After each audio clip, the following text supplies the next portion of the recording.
Di pinggiran kota kecil yang mulai sepi, berdiri sebuah rumah tua di ujung jalan bernama Jalan Kenanga. Rumah itu sudah lama tak berpenghuni, tapi ada satu hal aneh yang membuat orang-orang tak pernah berhenti memperbincangkannya.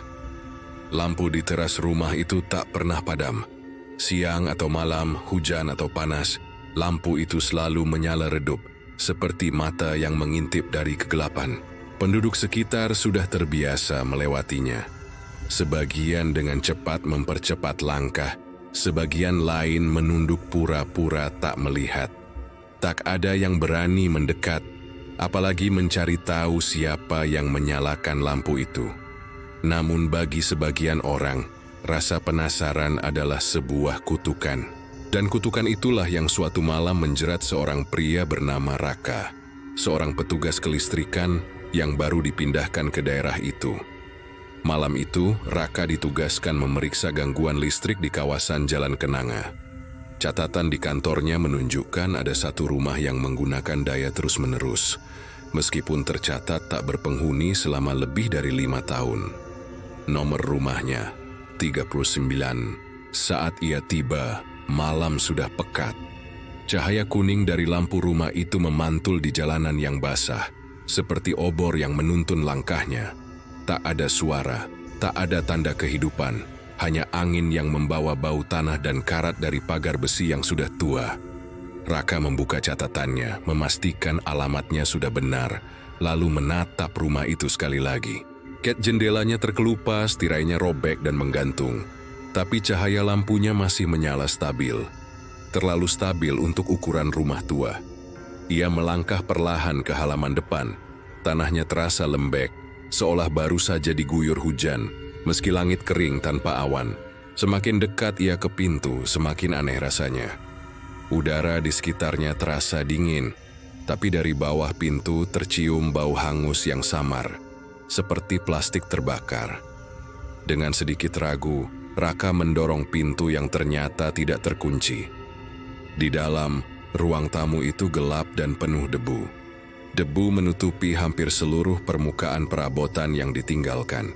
Namun, ada satu hal yang sangat janggal.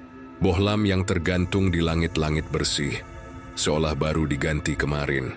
Cahaya kuningnya menerangi seluruh ruangan dengan lembut tapi terasa menyesakkan. Raka menatap kabelnya. Kabel itu masih terhubung dengan baik, tak ada tanda kerusakan. Namun ketika ia menyentuh saklarnya, lampu itu tidak bisa dimatikan. Saklar sudah mati, bahkan ia mencoba memutus kabelnya, tapi cahaya itu tetap menyala. Raka mengerutkan dahi, berusaha meyakinkan dirinya bahwa ini hanya gangguan arus, sesuatu yang bisa dijelaskan secara teknis. Tapi rasa dingin yang merayap di tengkuknya berkata lain. Ia memutuskan untuk melangkah lebih jauh ke dalam rumah. Dindingnya penuh noda hitam seperti bekas asap kebakaran. Di salah satu ruangan, ia menemukan sebuah meja makan yang masih tertata rapi. Piring, sendok, dan gelas berjejer di tempatnya, meski semuanya dilapisi debu tebal. Tapi ada satu gelas di ujung meja yang memiliki sesuatu yang berbeda. Di dalamnya ada cairan merah kental yang sudah mengering. Warnanya tak salah lagi, darah. Raka menelan ludah, jantungnya mulai berdebar kencang. Tiba-tiba, ia menoleh ke arah tangga. Dari lantai atas terdengar bunyi langkah pelan. 1, 2, 3 langkah. Seolah seseorang sedang berjalan santai tepat di atas kepalanya. Ia menatap kembali ke arah lampu di ruang tamu, yang masih menyala terang. Cahaya itu seolah memanggilnya, memancingnya untuk naik. Setiap langkah menaiki tangga terasa sangat berat. Kayu berderit pelan di bawah kakinya. Udara terasa makin dingin. Dan di tengah keheningan, hanya terdengar bunyi listrik berdengung lembut dari lampu di bawah. Di lantai 2 hanya ada 3 pintu. 1 di kiri, 1 di kanan, dan 1 lagi di ujung koridor. Pintu di ujung itu sedikit terbuka, dengan cahaya samar keluar dari celah bawahnya. Raka berjalan perlahan menahan napas. Tangannya bergetar ketika menyentuh gagang pintu yang dingin, lalu perlahan mendorongnya hingga terbuka. Ruangan itu kosong, tak ada perabot, Tak ada tanda kehidupan.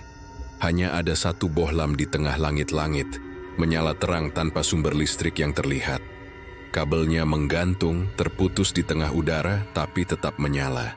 Dan di bawah cahaya itu, tergeletak setumpuk bohlam lain di lantai, penuh dengan noda kecoklatan. Raka mendekat, menatap lebih dekat. Itu bukan noda karat, bukan pula lumpur.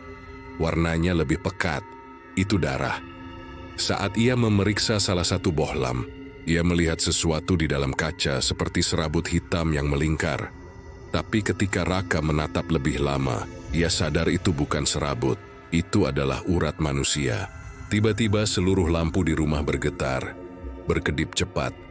Cahaya kuning berubah menjadi merah menyala, dan udara seketika terasa panas. Raka mundur ketakutan, tapi di belakangnya, pintu tertutup dengan keras. Bam! Dari arah dinding, muncul bercak-bercak hitam yang menetes seperti arang yang meleleh. Dari noda itu, terdengar bisikan halus, seperti napas seseorang yang menahan sakit. Lalu dari langit-langit menetes cairan merah. 1 tetes, 2 tetes, jatuh tepat di bahu Raka. Ia mendongak ke atas, dan saat itulah seluruh tubuhnya membeku. Di atas sana, ada wajah manusia di dalam bola lampu. Matanya terbuka lebar, mulutnya bergerak seolah berteriak, tapi tak ada suara yang keluar. Bibirnya pecah, kulitnya melepuh, dan di dalam matanya yang penuh teror, ada pantulan dirinya sendiri, berdiri ketakutan. Lampu itu bergetar hebat, lalu pecah dengan suara yang sangat nyaring. Dan seketika, semua menjadi gelap. Keesokan paginya, rekan kerja Raka menemukan mobilnya terparkir di depan rumah nomor 39. Pintu rumah terbuka, tapi tak ada siapapun di dalam. Yang tersisa hanyalah lampu teras yang masih menyala. Dan jika kau berani melihat lebih dekat ke dalam kaca bohlam itu, kau mungkin akan melihat sesuatu yang samar. Seperti bayangan wajah seseorang yang menatap keluar. Sejak hari itu, rumah itu kembali sunyi, tapi setiap malam lampunya tetap menyala, tak pernah padam, seolah menjaga sesuatu agar tidak bisa keluar. Atau mungkin, agar tak ada lagi yang berani masuk.